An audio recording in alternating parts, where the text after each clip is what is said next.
fortress, we can find a way to attack it from within. We shall share a part of the ancient dragon power. We shall look for an opening together.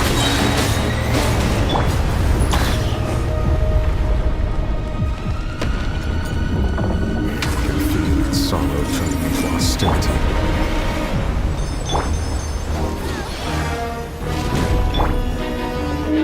Everyone hold hands! Sharing my knowledge! Gather! Ha! Yahoo!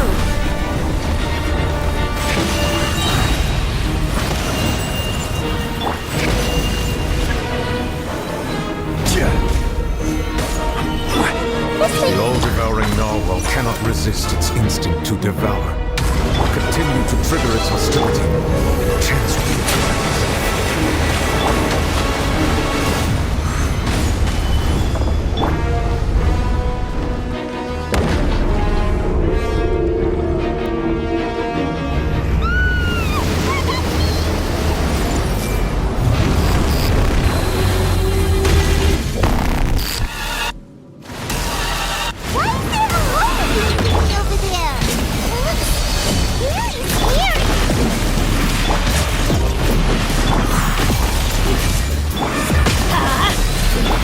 Time for takeoff.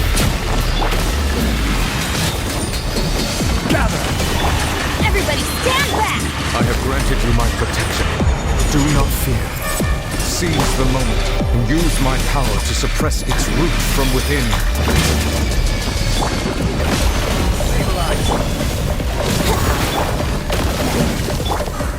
Grow! The Temple of Wisdom!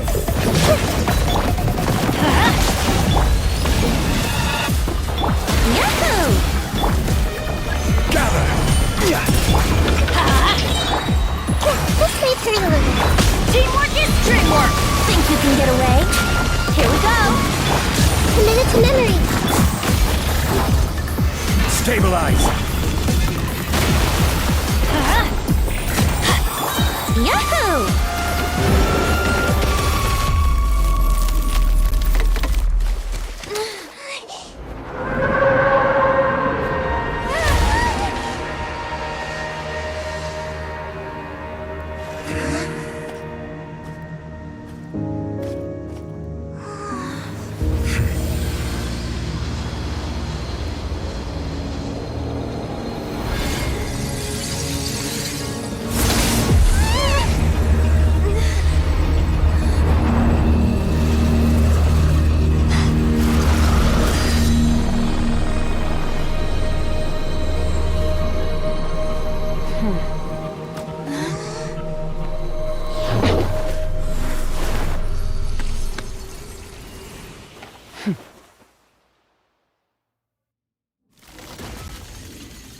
Thanks for helping with the cleanup. It should have been my job, but... oh well. It was just supposed to be a short private training session for me. I didn't think that my disciple and my master's pet would start brawling in the meantime. Well, actually, I had a feeling that it would happen at some point, but they bumped into one another earlier than I thought. What a blunder. I suppose I'll have to swing my sword 3 million times as penance. That power. Who are you exactly? Paimon has an idea. From what she said earlier, she must be Child's master. Skirk, right? It's just that he gave us the impression that she was the less talkative person. I simply did not have anything to say to the weak. But you, on the other hand, managed to defeat the all-devouring narwhal without using power from beyond this world. So you may speak to me as equals.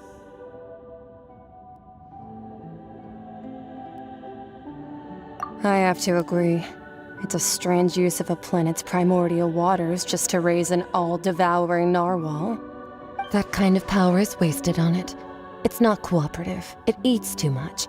And I have more important things to do with my time than pet sitting. The only thing that creature has going for it is its looks. All in all, it fails as a pet.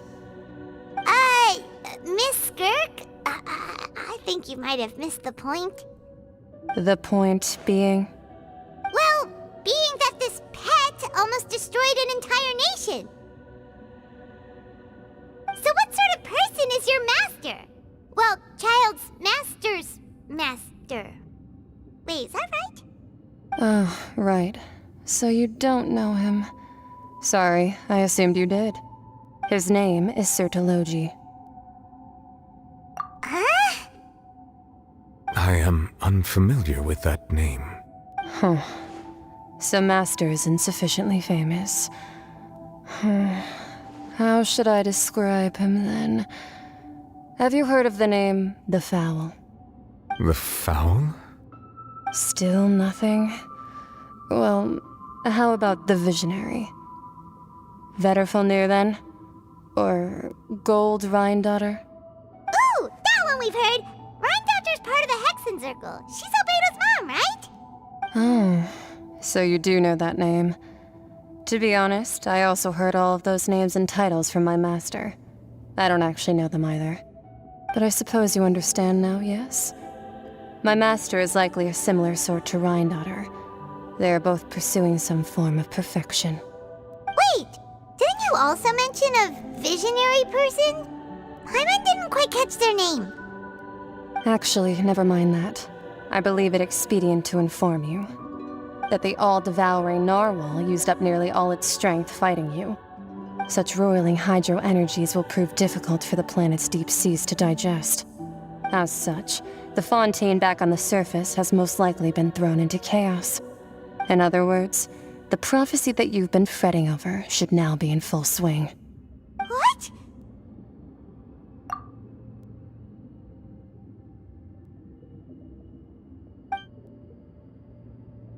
Not to worry.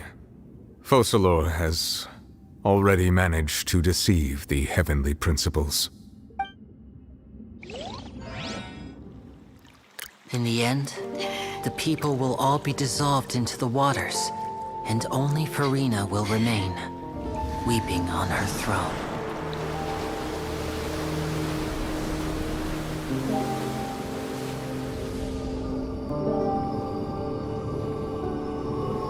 Only then will the sins of the people of Fontaine be washed away.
All hands, initiate emergency rescue!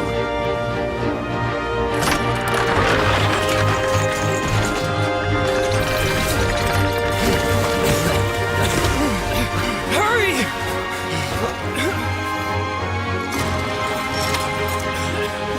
Hey, lend a hand!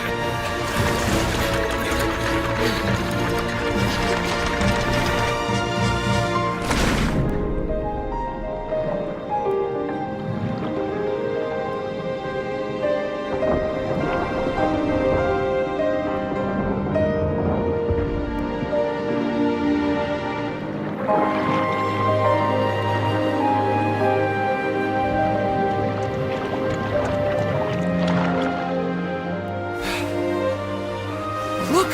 The water's receding!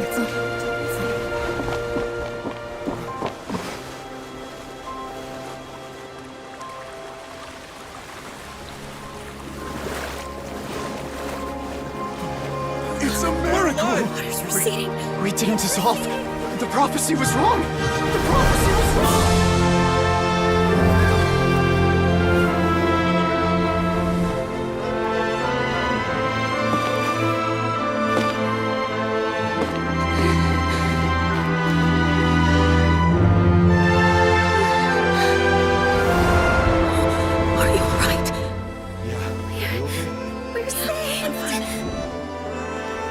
prophecy was wrong.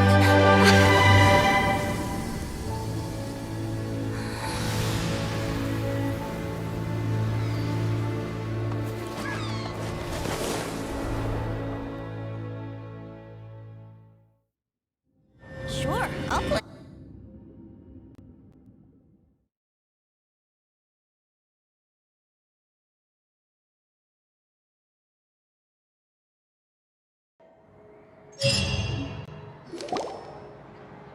The soil renewed. The Spina di Rosula attacks post-disaster rebuilding. I recently visited Poisson to meet with Miss Navia, spokesperson of the Spina di Rosula, and we spoke about Poisson's present and future. Old soil can still give birth to new bloom, Miss Navia stated. Hope is like seeing a small cookie when you're starving late at night. You just need a little of it. Skyship Winglet, lunar brain of the Fontaine Research Institute. The various disputes that have arisen on account of Mr. Edwin have suddenly become a shield over the Institute, with Jurier turning out to be a once overlooked hidden gem. People always call the first researcher mad, but few know what to call the second. And should that latter person achieve a miracle, they would find it all the harder to find a word with which to classify him and his team. Wow! Paimon barely recognizes the people in the reports. Are those really Jurier and Navia? They sound like real big shots. What do you think? Pretty enthralling, huh? The Steambird's idea was pretty simple. With the disaster just having passed, we would print a free edition packed to the margins with good news to calm people down. The value for these big scoops lies in their inevitable follow-ups. We'll publish further reports and go into the stories behind those people. Edwin's assistant, Jurier, created a true flying ship, while Navia is leading people in the reconstruction of their home. I'm sure that these stories could draw even your well-traveled eye. Paimon's curious too! Wait a minute. Didn't we watch everything happen from start to finish? What's there to be curious about? And that's exactly why I'd like you to come conduct interviews with me. You're the best incubators of news, if you haven't noticed. And also, with you around, I'm sure I'll get to see that Duke. Are you sure? Hasn't he turned you down several times already? Oh, this time will be different. Come on, let's head to Poisson first, and then make a trip to the fortress. There are some things you'll only know when you get there.